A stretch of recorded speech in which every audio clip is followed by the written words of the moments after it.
If you're thinking about making a move to Portland, Oregon, this is going to be the most important video you watch. And while Portland looks incredible online, you may not realize what you're actually signing up for. There are some things about living here that catch buyers off guard. All the time. And if it's not the right fit for your lifestyle, it's going to make everyday life super hard. This video is going to walk you through 12 things that you need to know about before you make your move to Portland. These aren't just little quirks. These are the kind of day-to-day things that don't pop up in the bougie blogs and the Zillow listings. This is going to save you a ton of frustration when you're making your move or considering making your move to Portland. We've helped dozens and dozens of families make the move to Portland, and those who love Portland really love it. I love it. They can't say enough good things about it, but those who don't, they get frustrated by the things they wish they would have known about before they made the move, and it probably would make their move a lot easier. So this video is not to scare you off. We obviously love Portland and we love living here, but we do want to be crystal clear. We want you to truly understand what you are signing up for if you decide to make that move to Portland. Yes, and I mean, as we go through this video, our hope is that you'll take these things into consideration, whether they fit your needs and lifestyles, or whether you might want to take a second glance at them. And hopefully by the end of this video, you're going to feel confident in the things that we hear from a lot of people, and also just living here, knowing what we have experienced and what others have experienced is going to help you get an idea of, okay, these are the things you really need to know about before you make the move. All right, the first thing is that Portland looks walkable, but you're still going to need a car. Still need a car, I know. And we get so many people want to be walkable. But what do you think that really means and looks like for people who are thinking about making a move here? We are not public transit friendly. So when it comes to our public transit, we have the Max line, which is a high-speed type rail, and it seems really great in theory. However, it's a limited run. We have one line that goes east to west. We have one very short line that goes north to south. And it doesn't really serve a lot of people. And it also means that you're generally having to drive to get to the park and ride. And what is the park and ride? The park and ride is basically where you're parking your car so that you can then get onto still you need a car. Exactly. So, and some of our buses are similar. I mean, if you're very far away from bus stop locations, we're also very hilly. We talk about that in our videos a lot. So your walk may be very short to get to a bus stop, but it could be all uphill or all downhill, or just not very conducive to, getting you there in a timely, easy manner. And so, they're still sitting on the same roads that we're traveling on, which I get that that's part of it. We want to reduce the number of vehicles on the road, but as somebody who drives a lot, and sometimes from one side of town to the other side of town, it makes it very difficult to get from there. I mean, I could, in high traffic times, I'm double my normal commute to get from one side of town to another, and minimally, usually about 15 to 30 minutes gets tacked on at high peak travel times. Yeah. I mean, and are there areas that are walkable? Yeah. I mean, on both the east and the west side of the river, you're going to have pocket neighborhoods that are identified as very walkable. A lot on the east side, because a lot of, areas like hubs, the food scene, the coffee scene, is very much designed around that. But there's limited options for what you can be close to, and you're not going to be able to just walk out your front door and get every single amenity. You might get close to one. They've actually done a study that if you live next to a Starbucks or a coffee shop, your property value goes up, and that's true. And so a lot of times we kind of look at, budget areas, or, what fits your overall budget for being close to walkable areas. And what we find is a lot of people kind of assess what they can get in the Portland area for housing, and it's not always near a walkable area. Now, we are close to a lot of things in most areas of the east and west side, but you just have to decide what is important to you. And we always try to help people assess how important is walkability for you and prioritizing that, but you're still going to need a car. Yeah. Because just getting around town, just going to your big box stores, going to specific areas of town, it is. And like Erica said, we just don't have a great public transportation system that, you can rely on for most of your, getting around town. It just doesn't make a lot of sense, even though we want it to. Yeah. And I know that it looks really inviting and all the things you see about Portland online that, people walk and all that, but, it's really limited more than you think. Yeah, so I mean, I really think that if you want that walkable lifestyle for most of your, needs, you're probably not going to be looking in the Portland suburbs. You're going to be looking closer to be downtown so that you can hit more aspects than just a coffee shop or your grocery store. Yep. So if walkability is important to you, then this may not be a place that you ultimately want to put down your roots in. All right, number 2 is it's more than just the rain. Portland's climate is long, it's rainy, it's gray. It is, I don't want to say oppressive, but it's a little oppressive sometimes. It can be oppressive. So I think we tend to find here that, especially people moving from sunny climates, really struggle with our grayness, because it's not just the rain, like Ann said.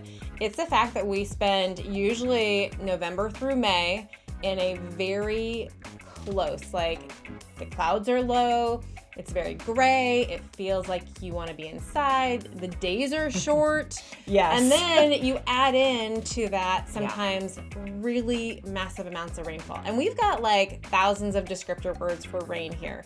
I mean, the rain can be tiny, it can be a heavy mist, it can be a, drizzle, it can be all of the things, or you can have these big, fat, slapping raindrops that, will go down and tickle. Yeah, I mean, you walk outside and you're just getting drenched. And so, along with that comes mud. Some people aren't even really familiar with what mud is like, and we've got lots of descriptor words for that too.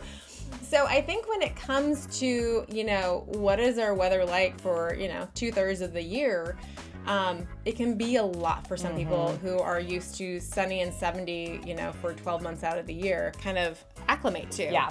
Yeah. And, we actually encourage people. We had a client of ours that, they came from California, and we encouraged them because they were like, what's it really like? And until you're here, it's kind of hard to, explain it to people. Yeah. And we encouraged them to come and stay for as long as they could. So they took most of the month of January and decided to stay here. And it was absolutely beautiful the entire time. It was so sunny and It was nice. so sunny and nice, like gorgeous. And so it was kind of funny because usually January is like one of those months. It's like, if you want to see what it's really like to live in Portland in the rainy, gray, oppressive time, come in January. And of course it was brilliant in that time frame. But the point is that, Erica's right. I think it's a lot to do with like the days are very short. Like you might get up around 6 or 7 in the morning and it's dark, pitch black or dark and freezing and cold. And then it's gray and low clouds all day. And then 5 o'clock in the afternoon, it is black again. And you feel like you don't get any time or sunlight. And it's day after day after day of that.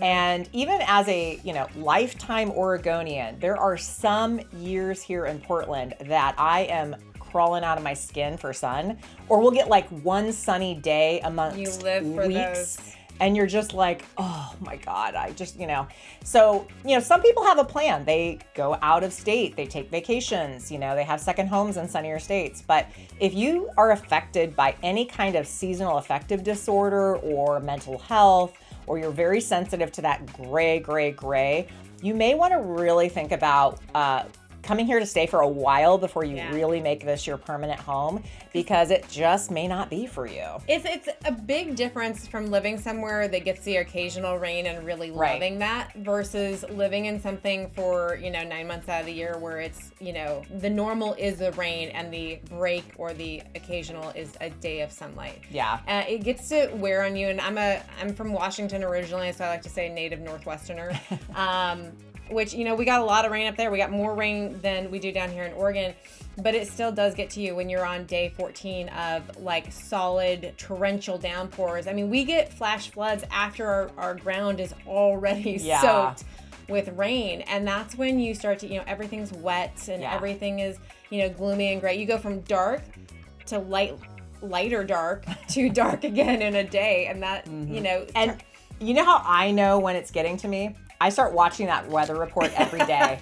I am literally looking for the first sunny day that's coming up. And if it's in like 2 weeks from now or 10 days or 8, I'm like, okay, if I can just make it. It's so true. Till the next Thursday, there's like a 70% chance of some sunshine, then I'm like, okay, I can do it. And when you do get those days, they can kind of help. Oh, there are some years, you guys, where Portland is just, it's crazy. It's like 9 months straight of gray.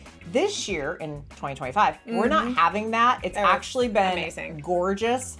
but you don't know that year to year. So you may land on a year that you feel like, you don't get summer for more than 2 months out of the year, and the rest of it's just, rain. It's really mind bending when you're looking at the weather forecast, the 10-day, the 2-week, and all it is straight rain. I mean, you just have like cold temperatures and like little rain clouds over everything, and you kind of want to cry sometimes. And we joke too, because like our window wipers, like we should have our own speed here in Oregon, because we have our own speed of rain, and it doesn't quite match the window wipers that we get in traditional cars. But at any rate, you really, really need to assess the gray. And like we said, it's worth it to come and live here for a little bit or rent for a period of time during those months where it tends to be the hardest. Yeah. And make sure that you understand what you're getting yourself into. Moss, mildew, mold, drainage. Oh my. Okay, going along the same lines as it rains all the time, what do we get from that? We get all of those lovely things. Yes.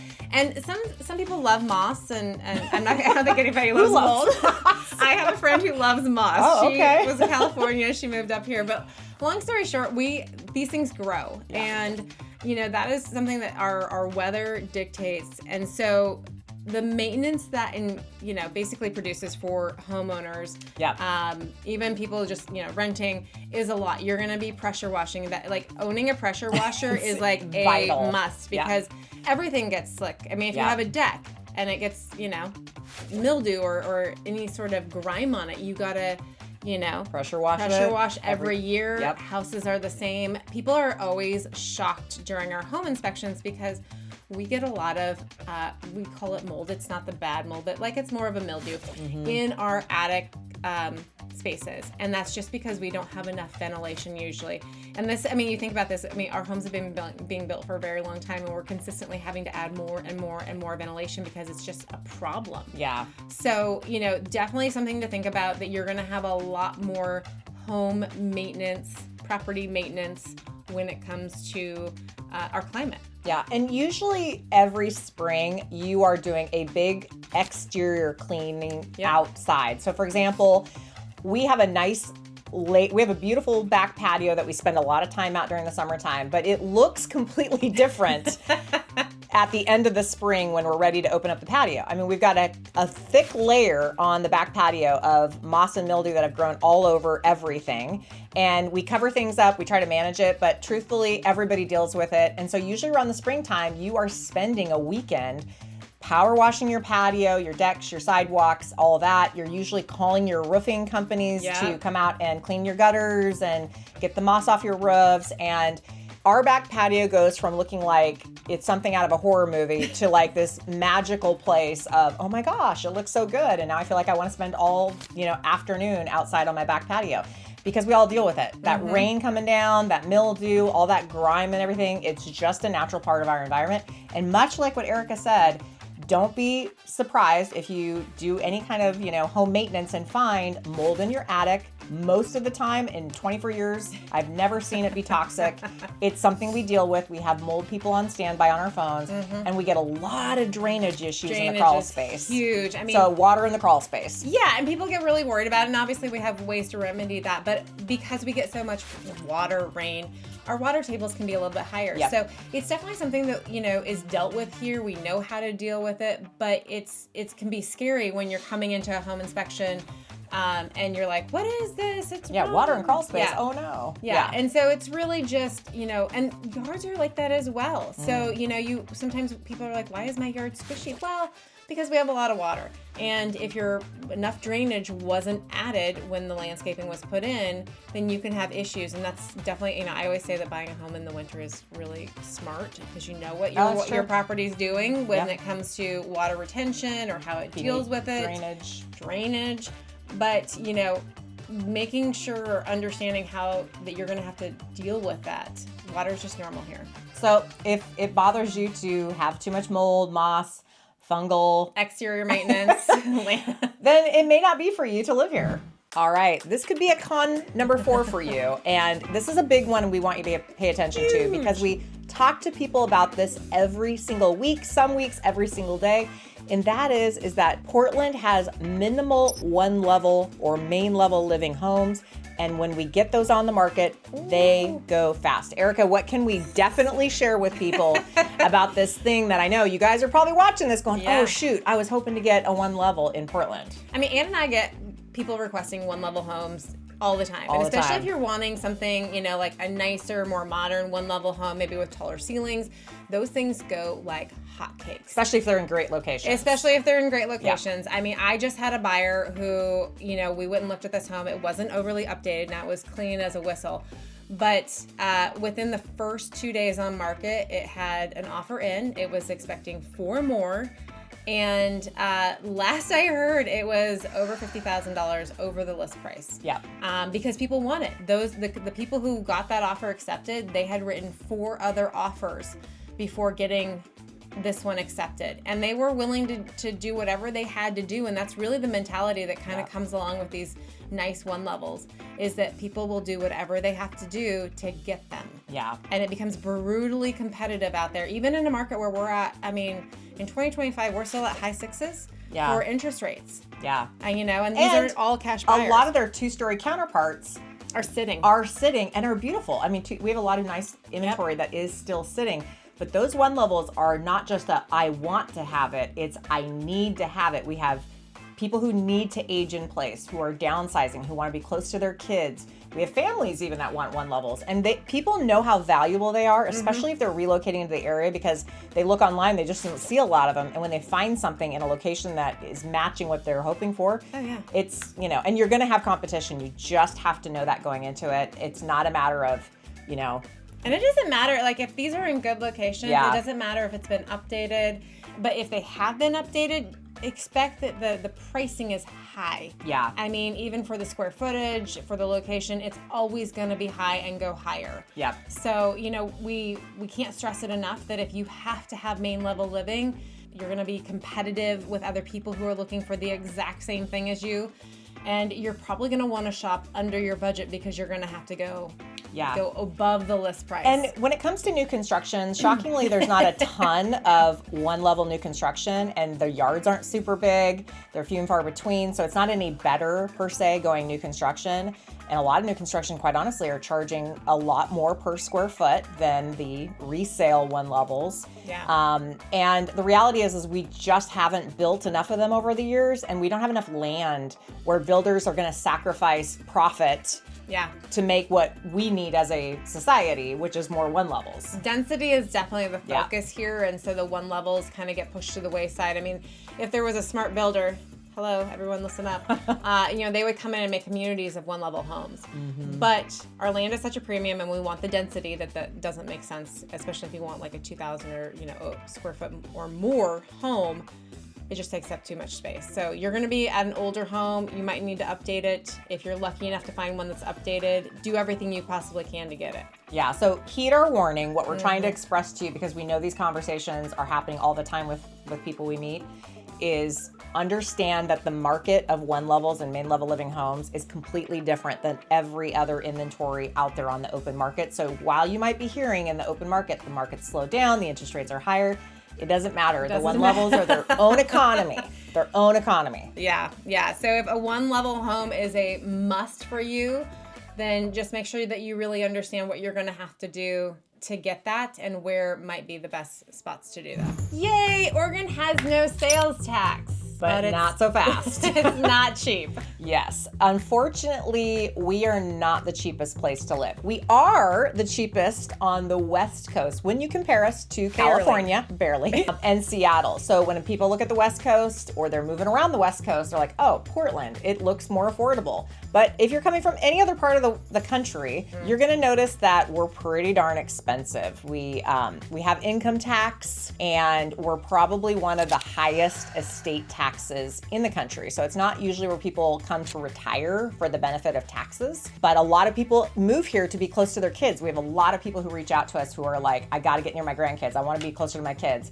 So taxes or not, they're here, but just be warned that it's expensive here for the taxes. Yeah. Well, and even our utility costs are getting expensive. We're still good on the West Coast, but if you're coming from the Midwest or East Coast or anywhere else, we are getting very expensive, and you have a lot of things like wildfires and stuff like that to blame, but definitely know that our utility costs are going up and that property taxes are also very high here.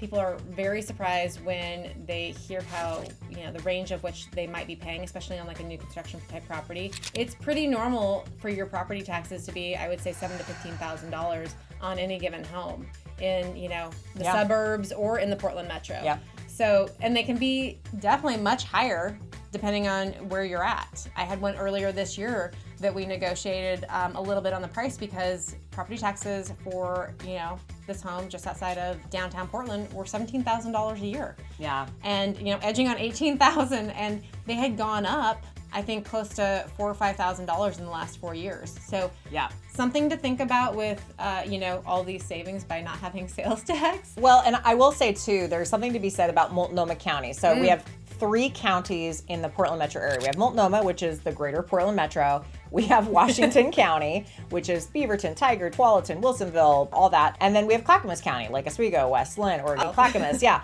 And the highest taxes you're gonna pay are gonna be in Multnomah County, so the greater Portland metro area. And we actually have a lot of people moving out of Portland, the Multnomah County area, into Washington County and Clackamas County. We're seeing that at a pretty high level. And we are talking to people all the time that are like, I am tired of paying all these taxes living in Multnomah County. I'm moving to Washington County. I'm moving to Clackamas County. Yeah. So not just people moving into Portland, like you who might be watching this, but people within Portland are saying, I'm done with Portland. I'm done with Multnomah County. I'm moving where I don't have to pay quite as much in taxes. Property taxes are a little better in the Washington and Clackamas County. They're still high. They're still high, but they're not as high. Not. There's other taxes that go into play when you live in Multnomah for your income and art 100%. tax and all these other things that are happening. So there's kind of a little dueling match within the counties where you're going to pay a lot more in Multnomah. So if you're moving here and you're thinking, oh, I want to live in Multnomah County or in some of those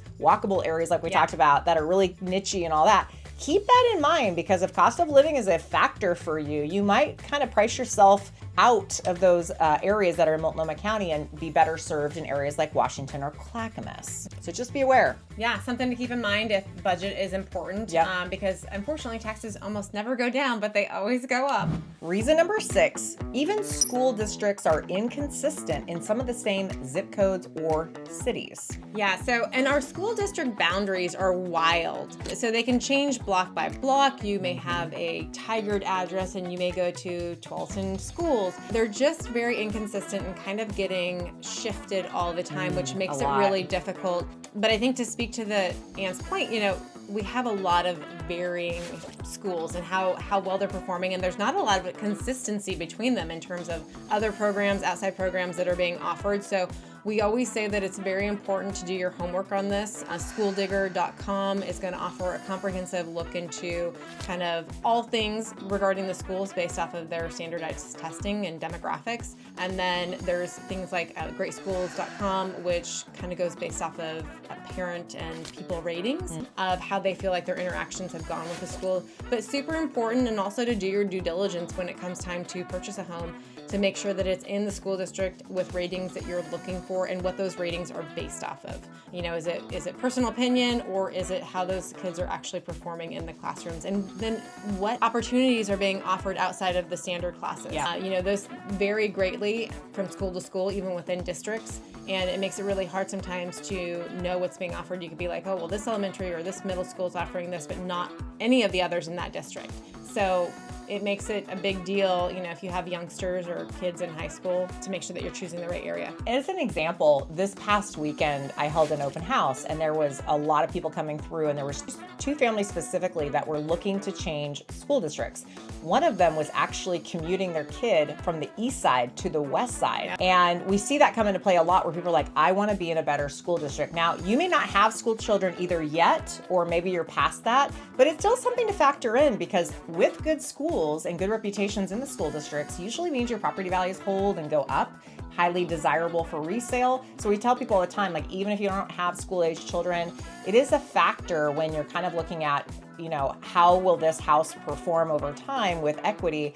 And schools are a leading indicator as to whether you're going to have success in building your equity and good resale. So it's one of those things to be aware of, and it is always changing. Like Erica said, like boundaries are always switching, and we cannot speak to, hey, that's a good school, that's a bad school. We're not allowed as realtors to talk about that, but you can do your homework online to a lot of websites and even investigate it further locally. And we've got, you know, school districts that have a reputation as being the best. Right. And you can actually pay to, you know, if you have the ability to commute your child to that district, you can pay to be in those districts. Yeah. So it's kind of a happy medium between private school, which is always an option, and being able to go to a better school district. But it becomes very competitive. Obviously, you have to be able to commute them. You have to get into them. You have to get it into them. There's always going to be an enrollment period. So definitely things to keep in mind, that we are very inconsistent. So you will pay a premium if you want to be in those. And there are some people that say, areas. move me to Lake Oswego, which is one of our #1 school districts in the state.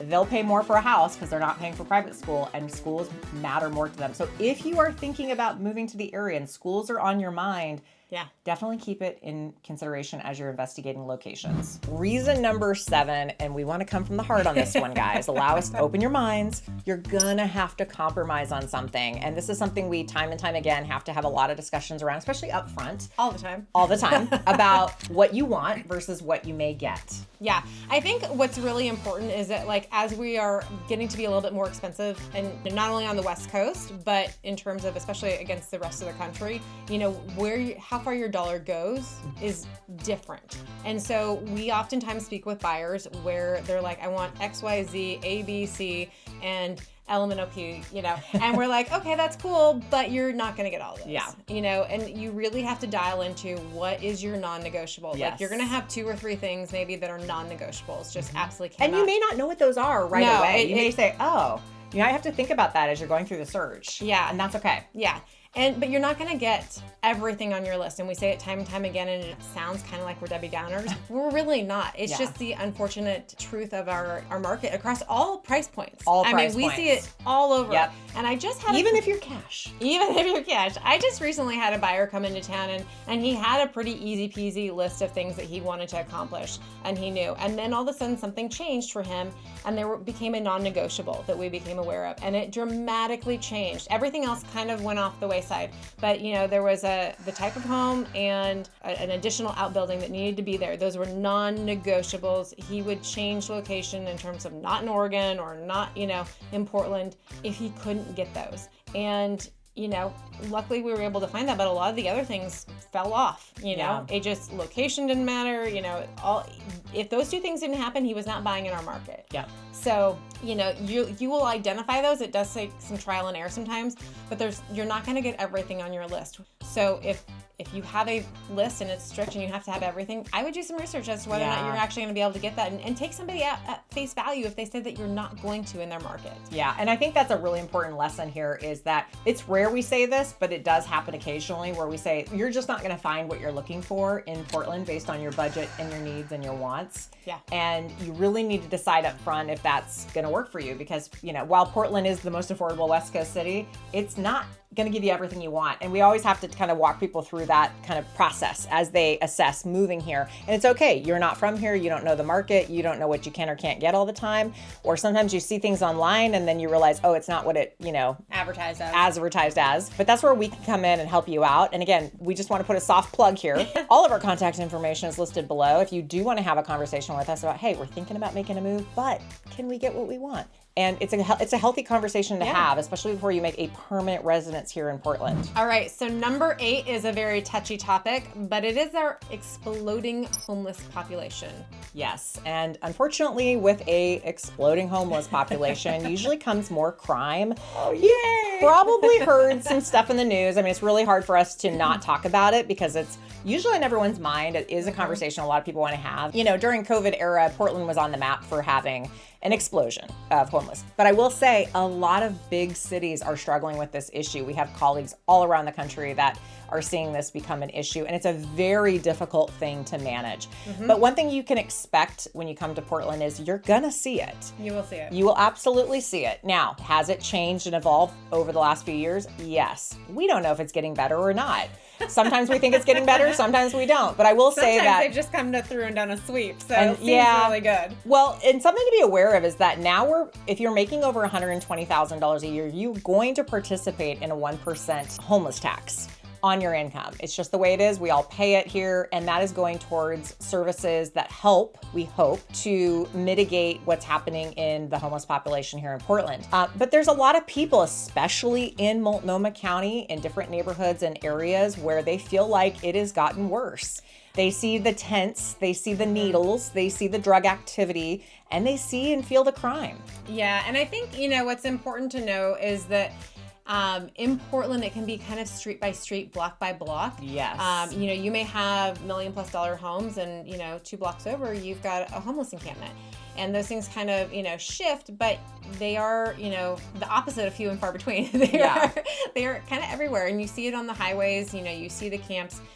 Portland has a housing first mentality, which means that we do not address a lot of the other issues that go along with homelessness. And it still allows them to be out on the streets, or people choose to not participate in the services offered because they want to continue with other activities that they're participating in. So, you know, understanding that if that is something that you're sensitive to, you know, you may not be living in the city. You may be choosing something in the burbs, a little bit further out where that is a little bit more sparse. It's still everywhere, even in kind of our communities like Oswego. But it is definitely not the same as what it is in Portland. Yeah. So, you know, if that's something that really bothers you, or you're thinking about living in more of an urban setting, which is perfectly fine, and we have some wonderful communities and neighborhoods within the Portland metro area that are urban, but you just want to be aware that there's usually more homeless activity in those areas, or maybe come explore or get online and do some crime studying to see what that looks like, because it's your home, it's the way you want to live, and for some people it doesn't bother them as much, and other people they're highly sensitive to it. And we just recommend doing your research and homework, and a lot of times coming and visiting the area, you're going to be able to tell. And one of the best ways to determine what's going on in a neighborhood is talking to the neighbors, 100%. Getting out and saying, what are you seeing out here? Because they are not, like, we have to be careful how we talk. We can't steer. We're very much rule followers with that, but you can talk to people within the community, and they're really and honestly the best people to talk to about what are you seeing out here. You'll find some place they're like, hey, it's not an issue, and other people say, you know what, we're sick and tired of this, you know, being an issue. So yeah, and they're living and breathing it every day. Living and breathing it. You know, you're gonna understand what you're about to face. Yeah.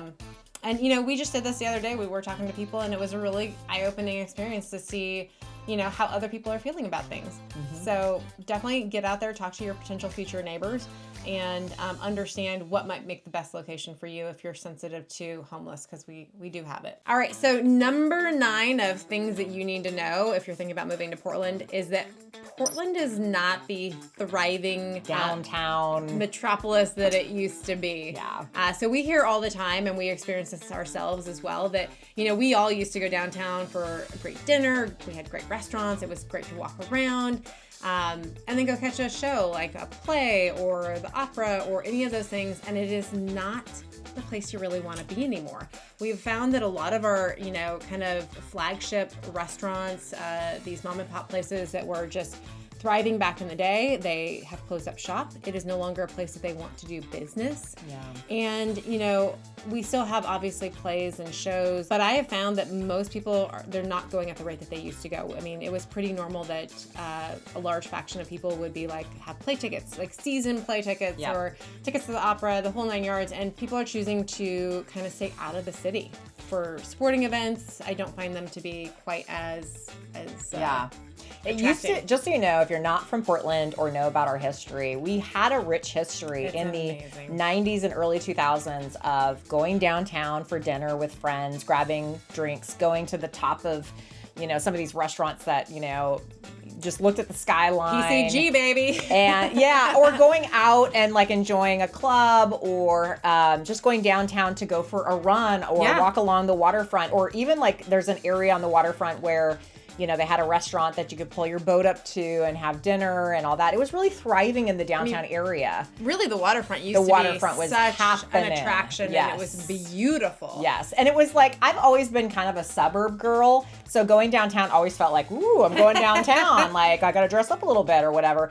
But now, since COVID and the dynamics of everything, like Erica mentioned, so many businesses have left because when COVID happened, homelessness exploded like we talked about, and a ton of businesses got out or went out of business, or just frankly, when their leases came up, they moved. In fact, Portland is one of the, has the highest rate of vacancies in the inner Portland area for commercial properties, which tells you everything you need to know. Well, and I think some of that is we got really soft on crime in Portland, and so there wasn't a lot of reason for people to not commit crimes. And so, you know, I have friends who were business owners that had downtown locations, and they kept getting damaged or broken into, and, you know, it just became not really viable for them to do business there anymore, which was really sad because they had been there for decades. Runner, I used to go down to the waterfront all the time. You know, there were some great loops, a great scenery. It was beautiful, especially, you know, kind of in the spring and cherry blossom season. Yeah. And now it's definitely not, the last time I was downtown to run on the waterfront was just really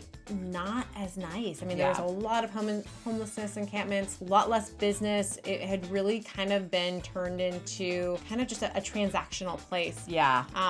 So not exactly where you want to go and feel safe to, you know, have dinner. I think that's also why we emphasize a lot in our videos, like where you end up living is so important, because it's typically where you live. You're doing all of your errands and your activities and your, you know, health visits and things like that, all within a certain community or area, versus like, you know, there used to be a time when you would maybe go downtown to do those things, or go across town even. So it's one of those where more people, you know, are staying closer to where they live.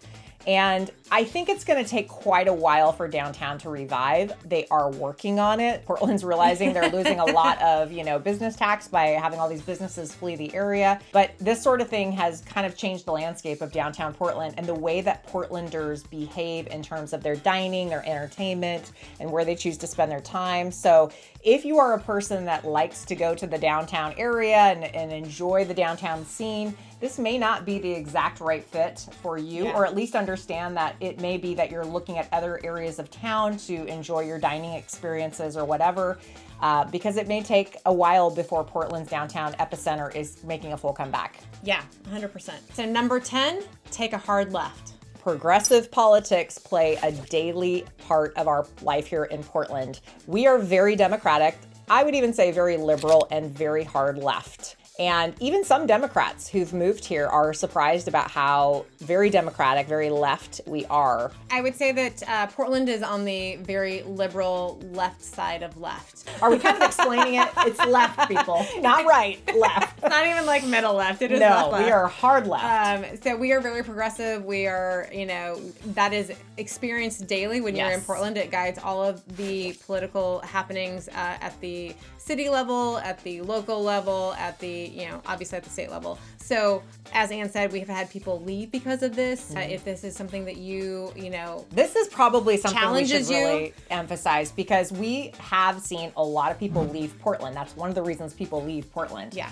Is when their value system or their conservative, you know, thoughts and beliefs are not in alignment with what Portland offers. We saw a lot of people leave during COVID, especially. Yeah. And we still see people leave Portland because of this. And so we want you to really understand that if you are not a liberal or a Democrat, it may be very difficult for you to live here. Yeah, it may just be challenging because that is the driving force. It is the driving force. We have a super majority in our, you know, house, so they can kind of do what they want. And just something to keep in mind, if politics is very important to you, or if you know, have a certain way that you want to live, just know that Portland is left of left. Yeah, and on the flip side, we are very welcoming of all types of people. We're heavy on activism and, you know, all the things that come with the, you know, liberal mindset. But outside of Portland, it is a different. Yes, outside of Portland, it is actually very red, and you don't have to go too far outside of Portland to kind of experience that. But being that you're coming into the Portland metro area, if you're watching this video on living in Portland, it's going to be always there and ever present in everything that you're doing. So just really understand that if you're coming here and you are conservative, you know that before you get here. All right, reason number 11 is chains are out, local is in. What do we mean by that? It means that we're not big on having franchises and big box stores coming into Portland and taking over the scene. In fact, we push them out in a lot of ways. You'll be hard, fast pressed to find a bunch of Walmarts or Applebee's or things of that nature kind of everywhere. They're few and far between. Portland values local, locally owned, independently operated, all resourced locally. It's our thing, and that is what actually makes us really special. And a lot of people that we talk to that want to move to Portland, that's one of the things that they are excited about, is they are tired of wherever they're coming from, that all they're eating out when they go dining is a franchise type environment. Whereas we have the beautiful localism at our fingertips. Erica, let's talk about what that looks like. Yeah, so I mean, I think we were one of the first on the scenes when it came to like food carts and food cart pods. And that's really big in the Portland metro area. And you don't just see that downtown. You see that everywhere, in all of the suburbs as well. And some of them are getting to be pretty industrious.